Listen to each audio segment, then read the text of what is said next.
Dan untuk mengetahui informasi lebih lengkap mengenai sidang tanggapan jaksa atas nota keberatan atau eksepsi yang diajukan Irjen Pol Napoleon Bonaparte, kita langsung saja bergabung dengan reporter Ramaditya Domas dan juru kamera Veriska Emmanuel dan Berke Marindo langsung dari Pengadilan Tindak Pidana Korupsi Jakarta.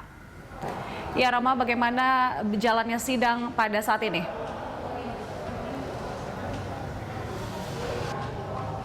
Ya, Jelita dan juga pemirsa, bisa kami informasikan berkaitan dengan jalannya sidang hari ini. Tadi sidang yakni penyampaian pendapat dari Jaksa Penuntut Umum atas eksepsi yang telah disampaikan oleh tim kuasa hukum Napoleon Bonaparte pada 9 November 2020 atau seminggu lalu.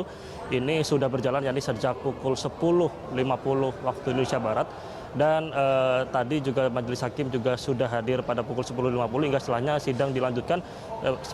Sementara itu Julita dan juga pemirsa berkaitan dengan kehadiran dari Napoleon Bonaparte sendiri sebagai terdakwa tadi sudah hadir di ruang sidang yakni di Pengadilan Tipikor Jakarta Pusat ini tadi sejak pukul 10.30 waktu Indonesia Barat dari pantauan kami.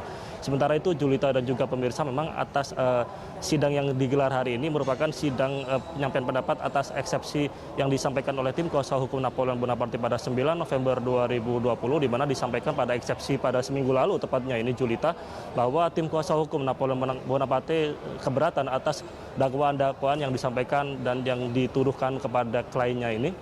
Di mana memang untuk Napoleon sendiri sempat dituduh dan didakwa menerima sekitar yakni 7 miliar atau bisa diklasifikasikan yakni ada sekitar 200.000 dolar Singapura dan 270.000 dolar Amerika Serikat yang telah diberikan oleh Joko Chandra kepada Napoleon Bonaparte melalui pengusaha Tommy Sumardi untuk menghapus red notice Joko Chandra dari Interpol. Di mana ini akhirnya dari pihak tim kuasa hukum Napoleon juga menyatakan eksepsinya. Juga di sisi lain dari eksepsi yang disampaikan minggu lalu oleh tim kuasa hukum Napoleon ini adalah seperti misalnya yakni dari BAP bahwa tim kuasa hukum tidak menemukan adanya uang yang sampai ke Napoleon atau ke kliennya dari Tommy Sumardi. Artinya ini tidak ada fakta yang runut yang disampaikan oleh jaksa penuntut umum terkait dengan uang yang diberikan atau sekitar 7 miliar tadi yang diberikan kepada Napoleon Bonaparte. Terus di sisi lain Julita dan juga pemirsa memang pada seminggu lalu dari Napoleon sendiri mengatakan bahwa dirinya merasa dizolimi atas tuduhan dan dakwaan daripada jaksa penuntut umum ini.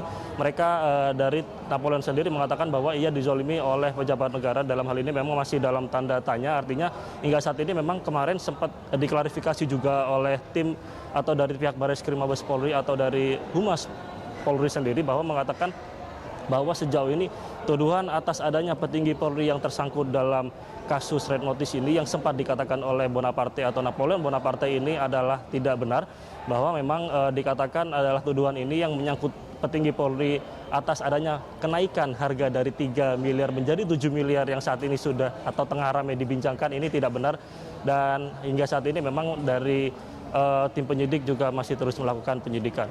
Begitu. Sementara kami kembalikan ke Anda di studio, Julita.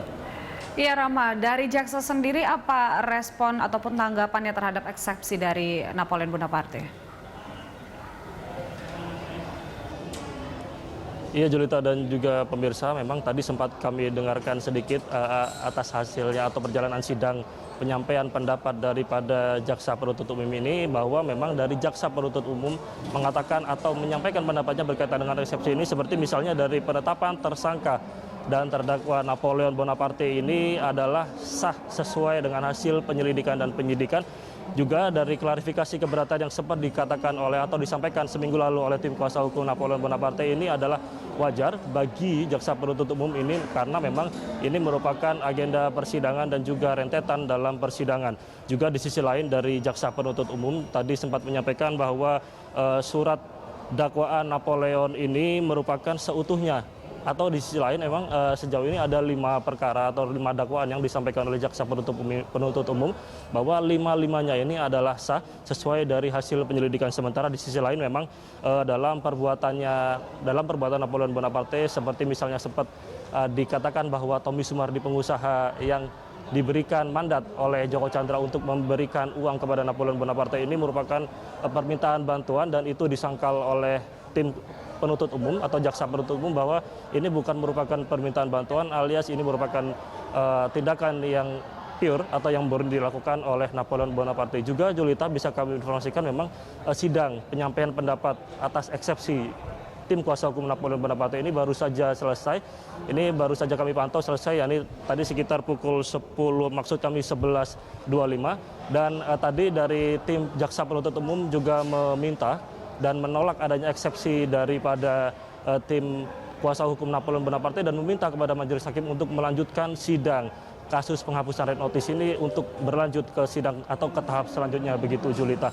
Dan memang tadi sempat dikatakan juga dari tim kuasa hukum sempat memberi klarifikasi begitu kepada kami tim awak media bahwa dirinya juga tidak terima atas keberatan yang diberikan oleh atau pendapat yang diberikan oleh tim penuntut jaksa penuntut umum, maksud kami begitu, dan dirinya akan terus mengawal sidang ini hingga nanti tahap selanjutnya, begitu Julita. Baik Rama, terima kasih untuk informasinya. Selamat bertugas kembali. Pemirsa, laporan dari reporter Ramaditya Domas dan juru kamera Feriska Emanuel serta Berki Marindo langsung dari Pengadilan Tindak Pidana Korupsi Jakarta.